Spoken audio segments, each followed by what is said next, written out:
Hello everyone, welcome back to my channel. কালকে ছিল teachers day, তাই সকালবেলায় ঘুম থেকে উঠে বনুকে এখানে রেডি করতে বসিয়ে দিয়েছি।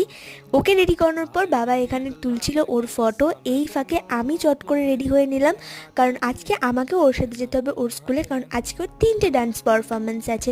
তার জন্য ড্রেস চেঞ্জ করার জন্য আমাকে যেতেই হতো। এখানে এসে কিছুক্ষণ ফার্স্টে প্রোগ্রাম দেখে আবার চলে গেছিলাম ওকে ড্রেস চেঞ্জ করাতে। এসে আবার কিছুক্ষণ প্রোগ্রাম দেখলাম, প্রোগ্রামগুলো দেখছিলাম আর আমাদের ছোটোবেলার কথা মনে পড়ছিল।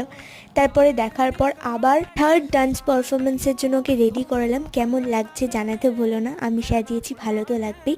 যাই হোক, নিচে এসে আবার কিছুক্ষণ ওদের নাচ গান দেখার পর ওদের ডান্স কমপ্লিট হওয়ার পর ছোট্ট রাধা আর এখানে ছোট্ট কৃষ্ণকে দেখে কিছুক্ষণ ফ্যাশন শো দেখার পর আমরা বাড়ি আসবো বলে যখন বেরিয়েছি, দেখছি একটা অটো নেই, লাস্টে আমাদের ভ্যানে করে বাড়ি আসতে হয়েছে। কদিন ধরে শরীরটা এত উইক লাগছিল, ওর জন্য সন্ধ্যাবেলা একটু দুধ আর চকোস খেলাম। টাটা।